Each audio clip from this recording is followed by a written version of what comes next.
Hello indie game fan, another set of releases and updates to play right now, beginning with Relapse, a roguelike deck builder that seems to be heavily inspired by Slay the Spire, but with some new added elements. There are different decks to use, as well as different character classes, where you're also able to summon companions in battle, as well as the addition of environmental traps in the overworld, and has been well received so far.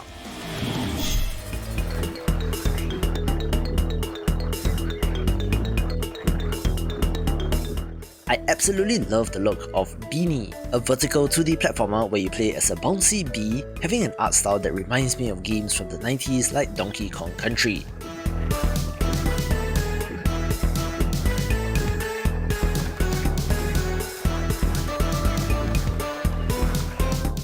However, it's not a frustration platformer like Jump King, but rather has a level-based structure, and at the price of just $1, why not give this a go?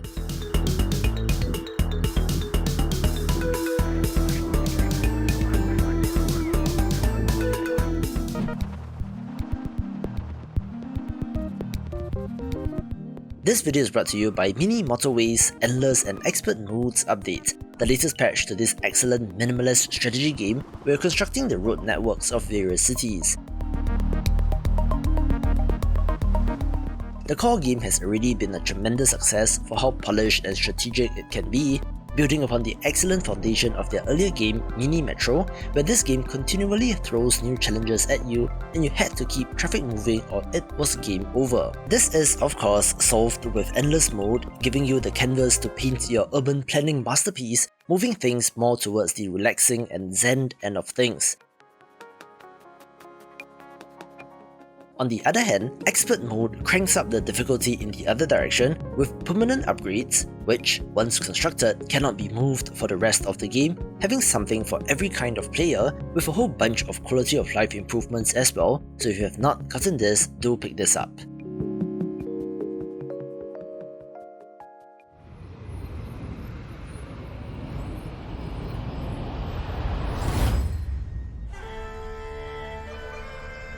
The corrupted appeared and roared over the land like a rushing wave of blood.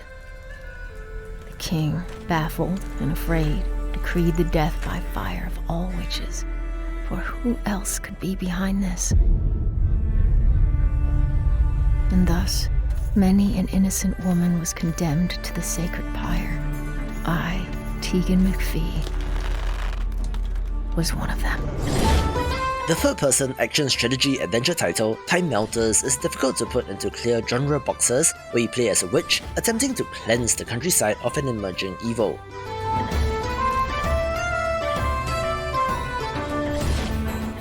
It has a time travel mechanic that allows you to go back in time to fight alongside yourself, but does have co-op support as well, and while it looks like an open world RPG, it's not quite that as well.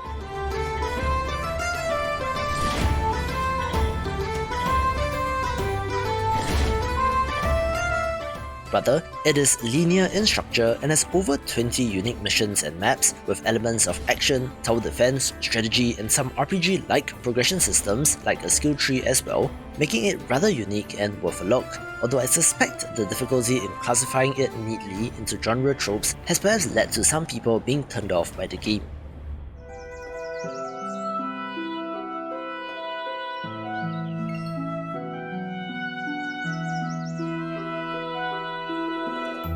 The relaxing city builder has been a growing subgenre, with another such title that got my attention being Tile Town, one that has a very pleasant low poly look and wonderful little buildings and dioramas on the individual tiles.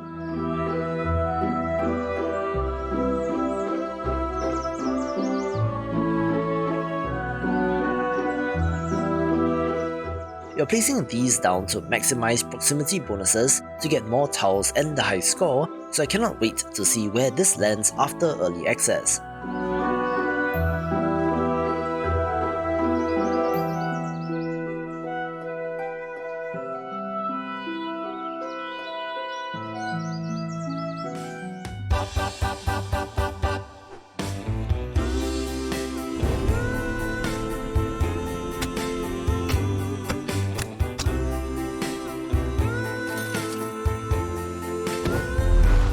We also have the 1.0 release of The Monster Within, a roguelite deck builder that is not strictly a Slay the Spire clone, and does have an awesome 50s comic book look as well.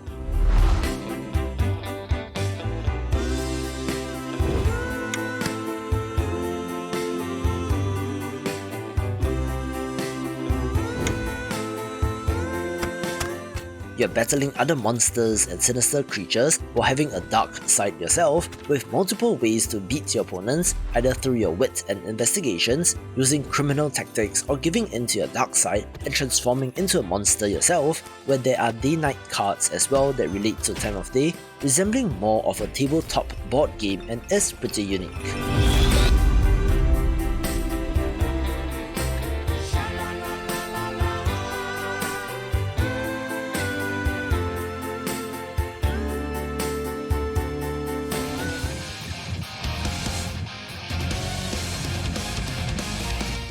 For some reason, the 3D aerial combat fighting game Valkyrie of Phantasm did not pop up on the list of upcoming releases of the week, which is why I missed it, but I do have to give it a mention since it's pretty popular and might be of interest.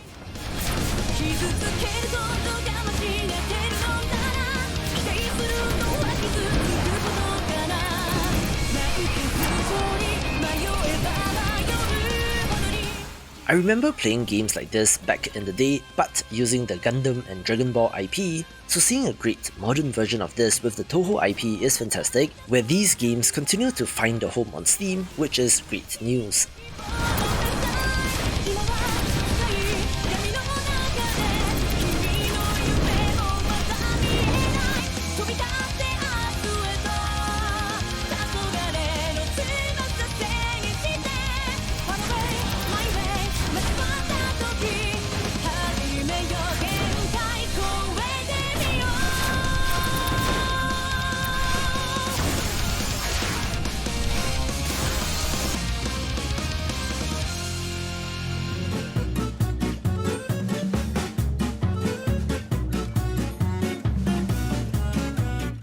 I'm still pretty amazed at how Overcooked continues to dominate the chaotic chaos local multiplayer party game space, with the 2-in-1 combination All You Can Eat probably being the title to get for new players who just released the World Food Festival free update.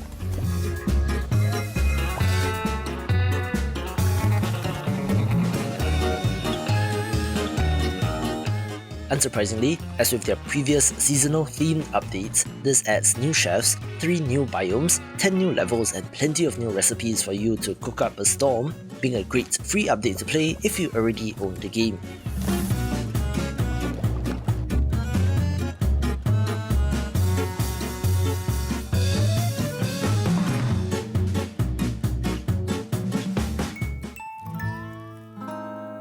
They start out so small, but they grow soon enough. We teach them what they need. Human families are weak. Mechanoids are power. One of the bigger successes in the indie game space is the colony sim RimWorld, which inspired its fair share of games down the line, where it itself should have been inspired by games like Dwarf Fortress, but a huge game means potential for DLC, with biotech being of interest here. This now allows you to raise a family and to test the nature versus nurture theory, and where it gets more interesting are the new xeno-human factions with new races and traits to play with, as well as what are essentially vampires and humans who can control robots with a brain implant, expanding the possibility space for the emergent storytelling that this game is known for.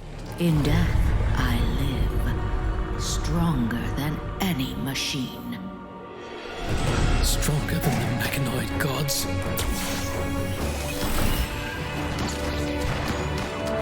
To survive. For our children. We'll do what we must.